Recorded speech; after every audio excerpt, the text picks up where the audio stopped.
The power of silence. Why ignoring people makes you dangerous.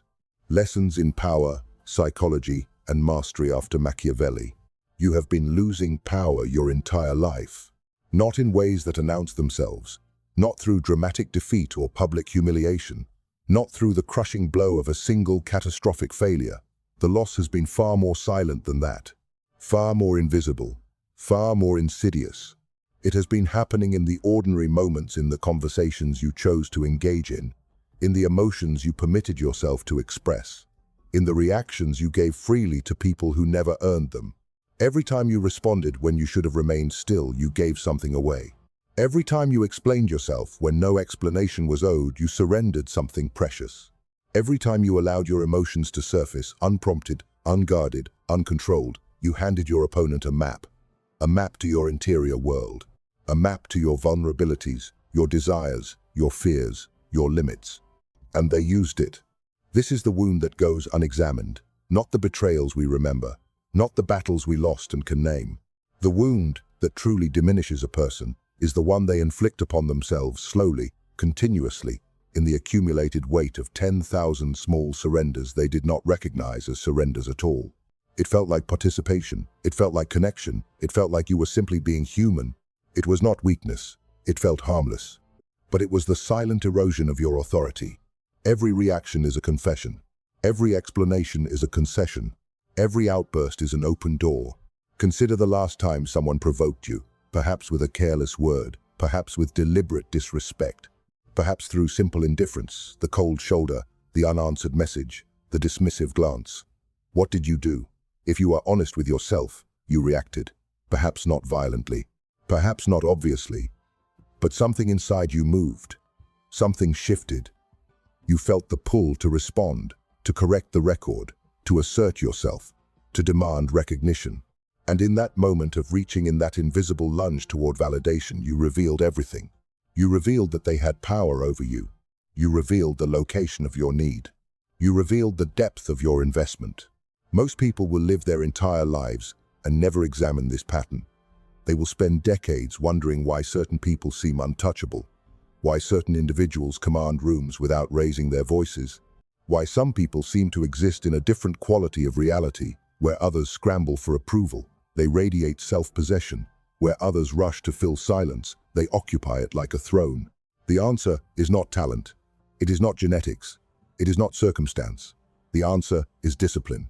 The answer is the deliberate, daily practice of withholding what others expect, of refusing to perform what others demand, of choosing the power of restraint over the relief of reaction.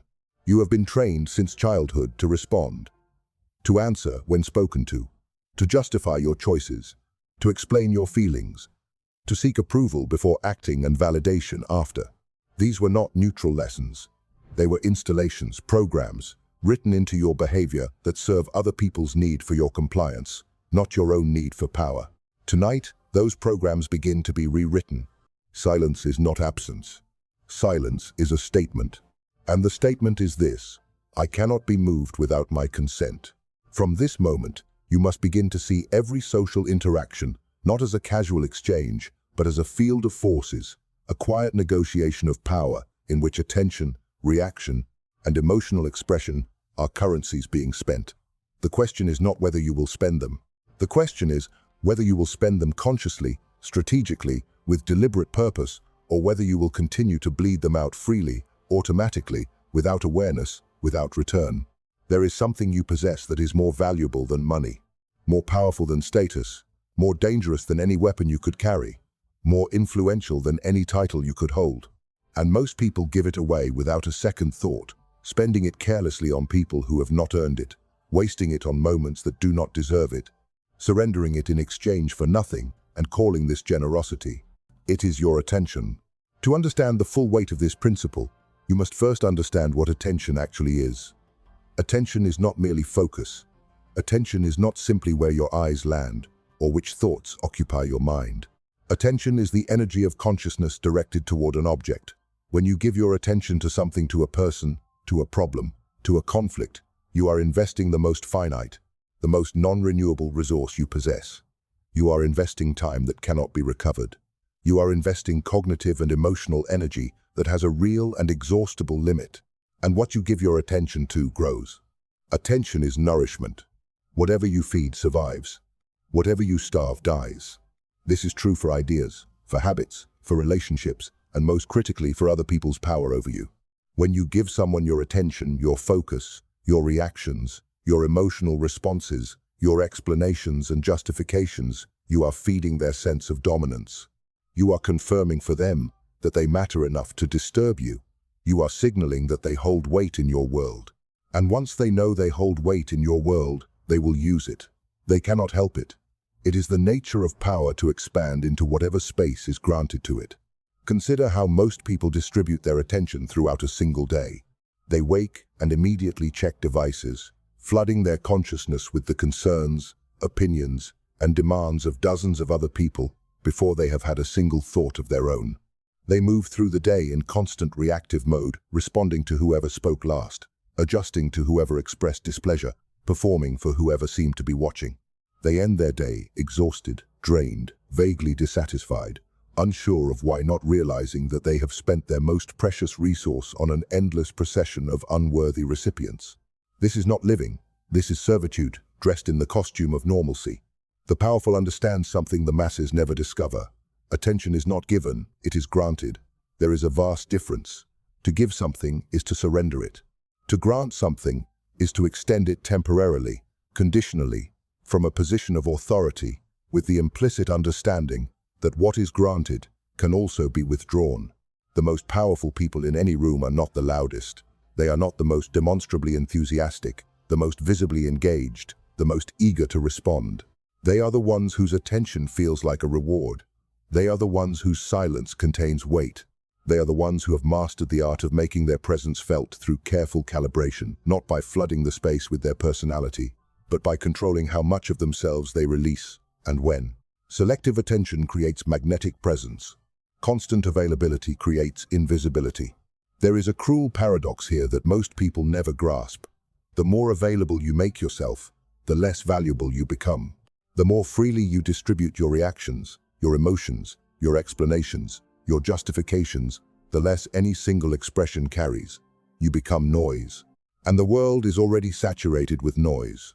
What the world is starving for, what people respond to with something close to reverence is signal, clarity, selectivity. The powerful impression of a person who has chosen to be here, chosen to speak, chosen to engage, and who could just as easily have chosen otherwise. Most people will spend their entire lives trying to be liked. The truly powerful spend their energy becoming interesting. And nothing is more interesting than a person who cannot be entirely read, entirely predicted, entirely possessed. From this moment, you must begin to treat your attention as the finite, precious, strategic resource it is. Not every person deserves it. Not every situation warrants it. Not every provocation is worth a response. Not every silence must be filled. Not every question demands an answer. This is not coldness. This is not cruelty. This is conservation. This is the discipline of a person who understands their own worth and refuses to cheapen it through careless distribution. More than 500 years ago, a man sat in a small house in the hills outside Florence and wrote a document that would terrify rulers for centuries. His name was Machiavelli. And what he understood about power, what he articulated with such precision, such unflinching clarity, such cold intelligence, was not a new discovery. It was an observation so ancient it had been forgotten, so obvious once stated that men could not forgive him for stating it. Machiavelli watched rulers rise, he watched rulers fall, he served governments and was imprisoned by them. He was tortured and released and exiled and forgotten and then remembered again, centuries later, as one of the clearest minds in the entire history of political thought. His crime was not invention. His crime was honesty. He described power not as men wished it to be, but as it actually operated in the real world, among real people, with real stakes and real consequences. And what he saw, again and again, across the careers of princes and generals, popes and merchants, conquerors and the conquered was this: the most powerful individuals were not the loudest. They were not the most emotional. They were not the most eager to be loved. They were the most controlled. Machiavelli observed that there were two kinds of people in every arena of power. The first kind operated from emotion, from vanity, from pride, from the desperate need for approval and validation. They reacted when provoked. They revealed themselves when flattered. They made decisions from feeling rather than strategy.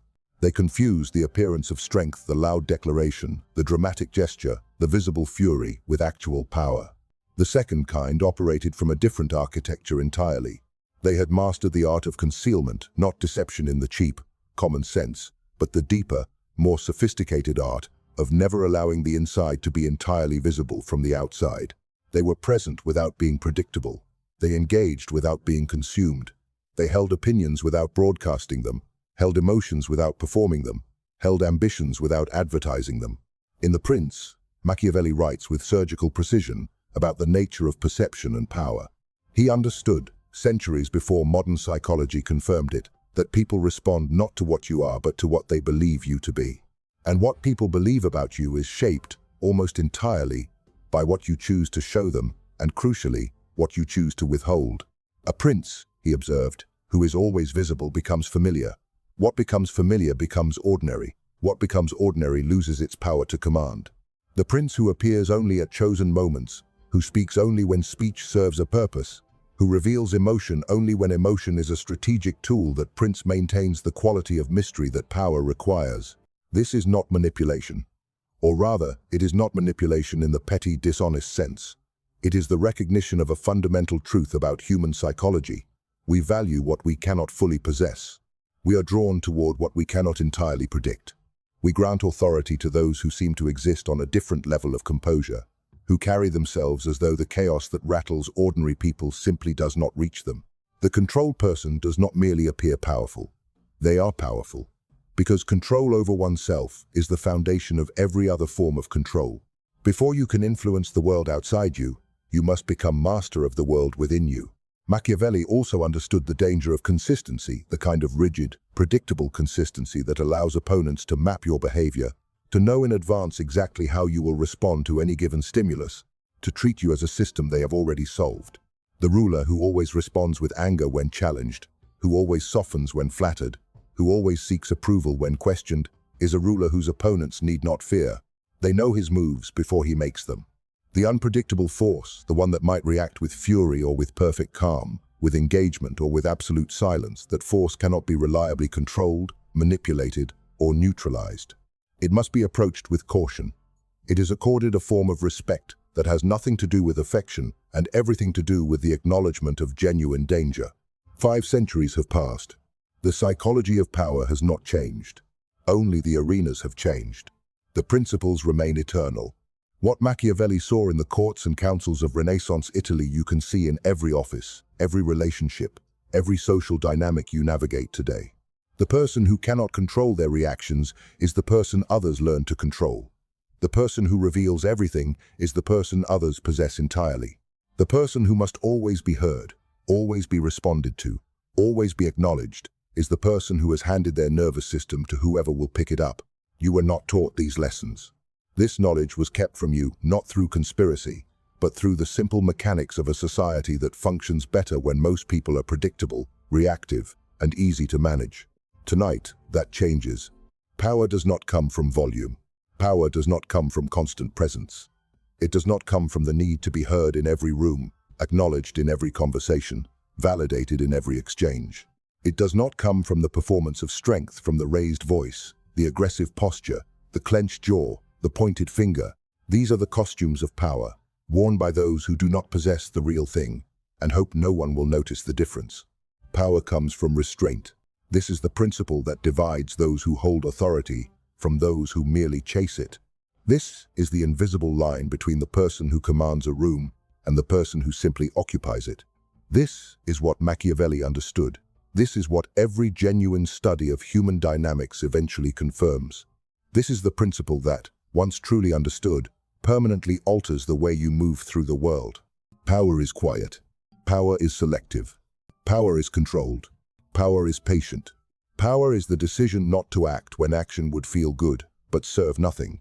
The misunderstanding that most people carry, the misunderstanding that keeps them weak without knowing why, is the belief that strength is found in action.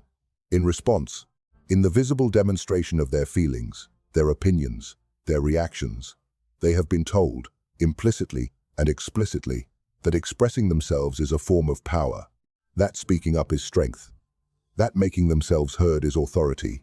But consider this: who controls the interaction, the person who reacts, or the person who chooses not to? When someone provokes you and you respond with emotion, who has demonstrated power? You have demonstrated that they can reach you. You have confirmed that their words carry enough weight to disturb your equilibrium. You have handed them, in the clearest possible terms, evidence of their influence over you. But when someone provokes you and you meet them with stillness, with the quiet, measured, undisturbed composure of a person who has decided not to be affected, something entirely different happens. They have reached for you and found nothing to grip. And that absence is profoundly, sometimes unbearably, destabilizing. True strength is found in restraint, not in the passive, fearful restraint of someone who says nothing because they are afraid to speak. That is not power, that is paralysis. But in the active, deliberate, chosen restraint of someone who could speak, could react, could engage, and has decided that the value of their composure exceeds the temporary satisfaction of reaction. This is an entirely different quality of being. It reads differently in a room, it sounds different in a conversation, it feels different in an interaction.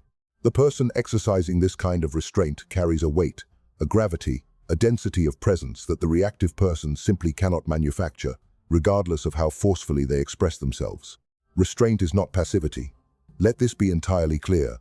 The discipline being described here is not the discipline of the defeated, the suppressed, the person who has no voice and is forced into silence. The discipline being described is the discipline of the person who has an abundance of voice and has chosen when to deploy it. That choice, that conscious, empowered, strategic choice, is where the power lives. The lion does not roar continuously to remind the savannah of its existence. The lion is still. The lion is present. And when the lion moves, it moves with complete commitment, complete purpose, complete effectiveness. The roar, when it comes, carries its full weight precisely because it is not constant. Restraint is the architecture of authority. Reaction is the architecture of defeat. Begin to observe this principle in operation around you. Watch the people in your environment who command genuine respect, not manufactured deference, not fearful compliance, but authentic, durable respect. Notice the quality of their stillness. Notice how they listen more than they speak. Notice how they respond rather than react, how they choose their moments, how their words land with weight precisely because they are not flooding the air with constant utterance. Then, observe the opposite. Watch the person who must fill every silence, who must have the last word, who must explain, justify, defend, and elaborate at every possible moment. Notice how this constant motion, this relentless self-expression, produces not authority, but the opposite, a kind of frantic neediness that repels the respect it is constantly chasing. You have seen both kinds of people. You have felt the difference, even if you could not name it. Now you can name it. When you ignore someone truly, deliberately, composedly ignore them, something begins to happen inside their mind that they did not invite and cannot easily stop. Their certainty becomes uncertainty. Their confidence becomes doubt. Their indifference, if it was ever real, reveals itself as performance. Because if they truly did not care, your silence would produce nothing in them. Silence only disturbs the person who expected a reaction. Silence only unsettles the person who was relying on your response to confirm something about themselves. This is the dark psychology behind strategic silence, and it operates with the reliability of a law. The human mind is built for reciprocity. It expects that social inputs will produce social outputs, that a message sent will receive a reply, that a question asked will be answered, that an emotional expression directed at someone will produce a visible emotional response. When this expected reciprocity does not arrive, the mind does not simply note the absence and move on. The mind begins to work. It searches, it analyzes, it constructs explanations, it cycles through scenarios. Did I say something wrong? Did they receive my message? Are they angry? Are they dismissing me? Am I less important to them than I believed? The questions multiply. The uncertainty expands. And with the uncertainty comes something they will rarely admit to themselves. A form of obsession. The mind cannot rest with unresolved uncertainty. Uncertainty about their standing in your regard becomes consuming. And consumption is control. This is the mechanism that Machiavelli understood intuitively and that modern psychology has since confirmed in extraordinary detail. People do not obsess over those who give them everything they ask for. They do not lie awake thinking about the person who is always available, always responsive, always eager to engage. Predictability breeds familiarity, and familiarity breeds comfort, and comfort, while pleasant, produces no fascination, no pursuit, no magnetic pull. What produces fascination is unpredictability. What produces pursuit is the occasional, inexplicable withdrawal. What produces genuine, deep, sometimes maddening preoccupation is the experience of reaching for someone and finding them not entirely there. When you are always present, people take you for granted. This is not a moral failure on their part, it is a psychological reality. The mind assigns value based on scarcity. What is abundant is cheap. What is rare is precious. When your attention, your response, your engagement is always reliably, immediately available, it cannot be precious. It cannot be valued at its true worth. It becomes background. It becomes furniture. It becomes something assumed rather than appreciated. But when your presence is selective, when people have experienced your engagement and then experienced your strategic withdrawal, they cannot settle into the comfort of taking you for granted. They must remain awake to you. They must pay attention to what they say, how they behave, whether they are earning your regard. You have, without drama or announcement, transferred the psychological labor from yourself to them. There is a shift in perceived authority that occurs in this process that is difficult to articulate but immediately felt.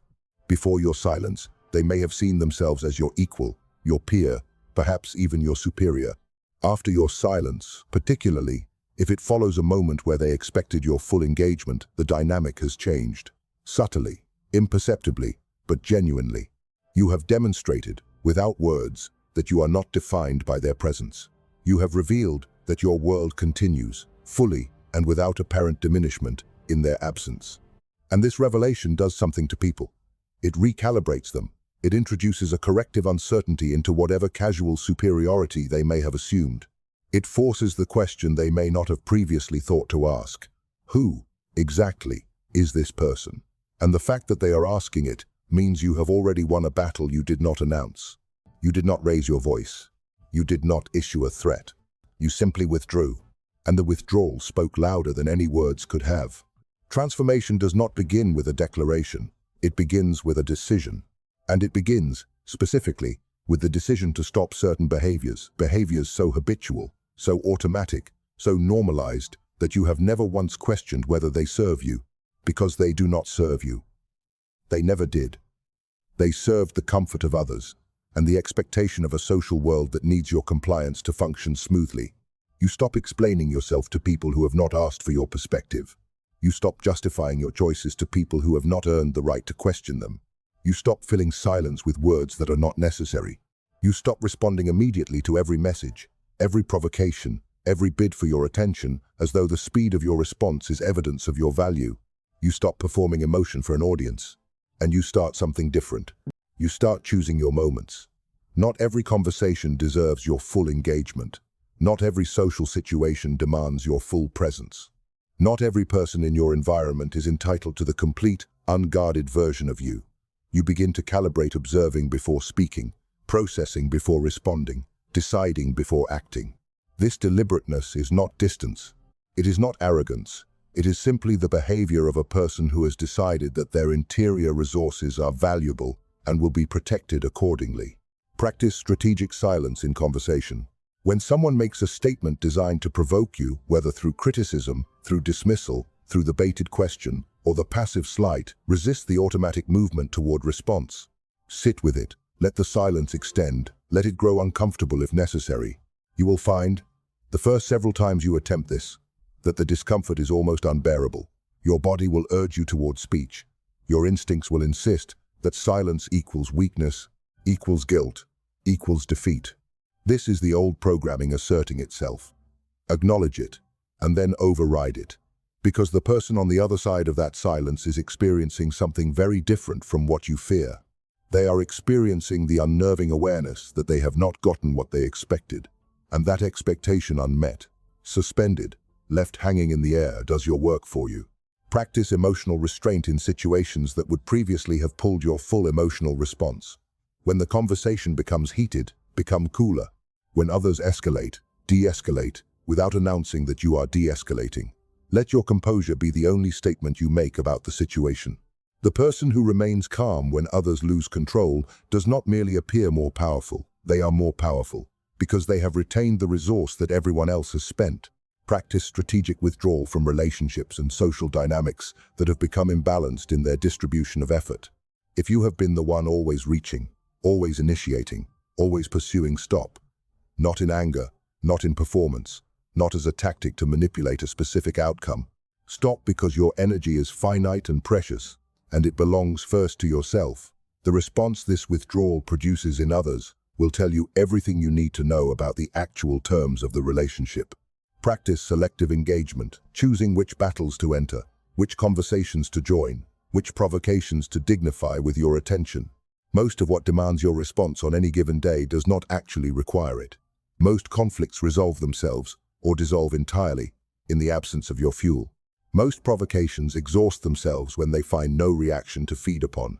You become a closed system, contained, self-sustaining, undramatic, and therefore unpossessable. There are people who will try to break this discipline. They will not always announce their intention. They will not arrive with obvious hostility, wearing the face of the enemy. They will come in familiar forms as critics and commentators, as those who demand your emotional engagement, as those who survive on the energy of your reactions. They are present in every environment you inhabit. And once you begin to withhold what they have come to depend upon, they will intensify their efforts to reclaim it. The first enemy is the provocateur. This is the person, and you know them, in your life, in your past, perhaps in your present, whose primary mode of engagement is destabilization. They make statements designed to wound. They ask questions designed to expose. They introduce conflict into peaceful situations not because they seek resolution, but because conflict is the medium in which they feel most alive, most relevant, most powerful. They depend on your emotional response the way a flame depends on oxygen. Remove the oxygen. Meet their provocations with the most unsettling response available to you. Absolute stillness. Not the theatrical stillness of someone visibly suppressing a reaction. The genuine, composed, utterly untroubled stillness of a person who simply is not moved. You are not performing calm. You are calm. And this calm, when it is real, is devastating to the provocateur, because their entire architecture of influence depends upon your reactivity. Without it, they have nothing. The second enemy is the emotional extortionist. This is the person who deploys their own emotional distress as a weapon, who weeps, rages, sulks, or withdraws specifically to trigger your sense of guilt, your need to fix, your compulsion to restore harmony. They have learned, through long practice, that your empathy can be weaponized against you, that your kindness is a lever, that your inability to tolerate their discomfort gives them extraordinary power over your behavior. Understand this without cruelty. Their emotional states are their responsibility, not yours. You can care for someone and still refuse to be controlled by their emotions. You can be compassionate and still maintain your own equilibrium. These are not contradictions. They are the hallmarks of a person who has learned to love from strength rather than from the fear of another's displeasure. The third enemy is the energy drainer, the person whose presence consistently leaves you depleted, the one whose company always costs more than it returns. These individuals are not always malicious. Many are simply unaware. But their effect is real. They consume your attention, your patience, your emotional bandwidth, and they offer in return primarily need, complaint, and the quiet demand that you subordinate your own energy to the management of theirs. Your energy is not infinite. This is not a poetic statement, it is a physiological and psychological fact. And therefore, the people you permit unlimited access to that energy are making the single most consequential choice about your capacity to operate at your highest level. Protect the gates. Not with hostility, with clarity, with the quiet, unapologetic decision that your attention will be distributed according to your values, not according to whoever most aggressively demands it. The fourth enemy, and perhaps the most dangerous, is your own social conditioning. The voice inside you that says refusing to respond is rude, that silence is passive aggression, that withholding your emotions is dishonesty, that protecting your energy is selfishness. This voice was installed by a world that functions more smoothly when you are compliant, readable, and reliably reactive. It does not have your interests at heart. It has the system's interests at heart. Not every enemy arrives from outside. Some of your most powerful opponents live within you, and they wear the face of virtue to make you comply. Your emotions will resist this transformation. They will demand expression. They will insist on reaction. They will rise at precisely the moments when restraint is most critical and make composure feel not merely difficult, but physically painful. This is not weakness. This is biology. The emotional system is ancient, far older than rational thought, far faster than deliberate choice, and it was designed for a world where immediate reactive response to threat was the difference between survival and death. But you no longer live in that world, and the threats you face today are almost never the kind that require the ancient, automatic, full-body activation of your fight-or-flight architecture. They are social threats, status threats, ego threats. And these threats are best met not with the ancient response, not with rage or fear or the desperate need to escape, but with the evolved, disciplined, masterful response of a person who has learned to observe their own emotional states without being commanded by them. You are not your emotions. You are the witness of your emotions. And the witness is never controlled by what it observes. Emotional mastery is not the suppression of feeling. This distinction is critical and must not be misunderstood. The person who suppresses their emotions does not master them, they merely drive them underground, where they continue to operate, invisibly and without governance, eventually erupting in forms far more destructive than the original feeling would have been. Suppression is not mastery. Suppression is a more expensive form of control that eventually fails catastrophically. Mastery is something entirely different. Mastery is the capacity to feel something fully, to allow the emotion its complete reality within your interior experience, while simultaneously choosing not to perform it externally. It is the separation of the inner event from the outer expression. It is the maintenance of a private interior life that is rich, full, and entirely your own, while presenting to the world only what you have consciously chosen to present. This is a skill, not a personality trait, not a natural endowment. A skill which means it can be learned, practiced, developed, and refined through deliberate effort. Like any skill, it is uncomfortable in the early stages. Like any skill, the discomfort is evidence of growth. Like any skill, the repetition of correct practice gradually makes the difficult effortless. Begin with the pause. In any situation that would previously have produced an immediate emotional reaction, introduce a pause between stimulus and response. It need not be a long pause. A breath, a count of 3. A moment of deliberately noticing what is happening inside you before deciding what will happen outside you. This small intervention, this tiny space between input and output, is the beginning of mastery. It is where choice lives. It is where power is born. Practice observation of your emotional states without immediate interpretation or action. When you feel anger, note it. I am experiencing anger. When you feel the pull to react, note it. I feel the impulse to respond. Do not immediately obey the impulse. Do not immediately judge the feeling. Simply observe it, the way you might observe weather, noting its presence, its intensity, its character, without believing that its existence requires you to do anything about it. Over time, this practice transforms the relationship between you and your emotional states. They no longer feel like commands. They begin to feel like information. And information, unlike commands, can be evaluated before it is acted upon. There will be moments of failure. There will be days when the old patterns reassert themselves with full force, when you react before you have chosen to, when emotion floods the banks of your composure and expresses itself without your permission. This is not defeat. This is the nature of deep change. Note the failure, understand what triggered it, and return to the practice. Not with self-punishment, which is simply another form of emotional reactivity directed inward, but with the quiet, consistent recommitment of a person who understands that mastery is built through 10,000 small decisions over time, not through a single perfect performance. The interior fortress is built brick by brick, silence by silence, pause by pause, day by day.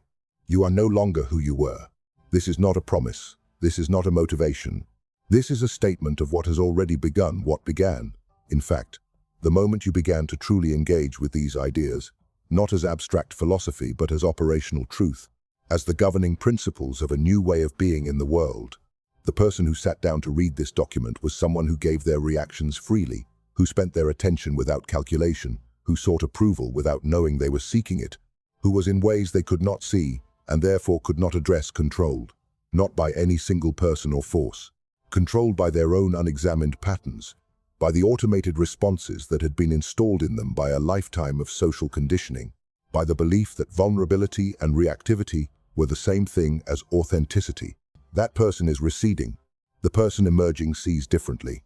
They observe social dynamics with a clarity that was previously unavailable to them. They watch the play of power and reaction in every interaction with the detached, analytical precision of someone who is no longer fully inside the game, but has partially stepped outside it, which means they can see the board, the pieces, the moves, the patterns that the fully immersed player cannot perceive. They think differently. Before reacting, they pause. Before speaking, they consider. Before investing attention, they evaluate. This is not coldness. This is not the calculating, transactional, inhuman efficiency of someone who has renounced their humanity for the sake of advantage. This is simply the considered, deliberate engagement of a person who has accepted responsibility for their own interior life and its relationship to the world. You operate differently now. You enter rooms differently. You hold silence differently. You speak differently, less, and with more weight. This is the transformation that cannot be faked and cannot be manufactured through performance. The person who has genuinely developed interior discipline carries it in every interaction, not because they are trying to project it, but because it is simply true. It is in the quality of their attention. It is in the economy of their words. It is in the stillness they maintain in situations where others would escalate. In the patience they bring to situations where others would rush. In the quiet, undramatic certainty they carry about their own worth and their own capacity. People feel this before they can explain it. They may not be able to identify what has changed in you. They will simply know that something has. That the old triggers no longer work. That the old methods of pulling your reaction, demanding your engagement, claiming your attention through drama or insistence or emotional pressure no longer land in the same way. Something has shifted. Something has hardened, not in coldness but in clarity. You have become someone who cannot be fully possessed. Someone who cannot be reliably controlled. Someone whose interiority is genuine and defended not through aggression, but through the quiet, absolute refusal to surrender it. And this quality of being genuinely, composedly, unshakably yourself is perhaps the most radical act available to a person in a world that profits from your fragmentation, your reactivity, your endless availability, and endless need for validation. Machiavelli would recognize you. He would not merely understand you, he would respect you. Because the quality you are developing, the internal architecture of a person who cannot be moved against their will, who cannot be provoked into self-betrayal, who holds their ground not through force, but through the superior authority of genuine self-possession, is the quality he identified 5 centuries ago as the foundation of all lasting power. You are not becoming powerful. You are remembering what power actually is. And it was within you the entire time. From this moment forward, everything changes. Not because of a promise made in the heat of inspiration, not because of a feeling that will evaporate by morning, but because of something more durable, an understanding, a genuine, functional understanding of how power operates, where it lives, how it is built, and how it is lost. And understanding of this kind cannot be undone. You no longer react impulsively, not because you have suppressed the impulse, but because you now observe the impulse and make a choice. The choice is yours. It was always yours. You simply did not know it. You act strategically, not with coldness or calculation toward people you love or value, but with the simple, empowering recognition that your attention, your emotional expression, your engagement, and your time are resources that belong to you. And what belongs to you can be given freely to those who have earned it, in the full joy of genuine generosity, or it can be withheld, cleanly and without apology, from those who would take it without reciprocity or regard. You protect your power, you protect your attention, you protect your mind, not because you are afraid, not because you are defensive, but because you have developed enough respect for your own interior life to treat it with the seriousness it deserves. Because you have come to understand that the quality of your inner world determines the quality of everything you touch, create, build, and become. Because the first and final domain of any person is themselves, their own thoughts, their own emotional states, their own responses to the world, and that domain is either governed or surrendered. You have chosen to govern. This is the lesson that Machiavelli encoded in his observations of power. This is the thread that runs through every story of genuine authority across 5 centuries of human history. The ruler who endures is not the one who shouts the loudest or strikes the hardest or performs the most convincing spectacle of strength. The ruler who endures is the one who has made peace with their own depths, who knows their mind, governs their emotions, and moves through the world with the unhurried certainty of a person who understands the terrain because they have thoroughly mapped themselves. Most people will never reach this, not because they are incapable, but because no one ever showed them that it was possible. No one ever named the invisible loss, identified the currency they were spending, pointed to the ancient wisdom, and said, "This is the path. Walk it." The discipline is real. The transformation is real. The power you will develop is not a performance, it is a consequence. The consequence of a life lived with intention. The consequence of attention treated as sacred. The consequence of silence used as architecture. The consequence of restraint chosen over reaction, every single day, in every single moment that matters. You now understand what most never will. Act accordingly. Move accordingly. Be silent accordingly. If you not, a menace to. If you understand this, leave one comment. I am in control. If you not, a menace to. Subscribe for more lessons in power, psychology, and mastery. The work continues. The discipline deepens. And those who remain, those who do not click away at the first discomfort, who do not return to the easier, the softer story of a world where power is simply handed to the deserving, those are the ones who will eventually hold what most people only dream of possessing. After Niccolò Machiavelli.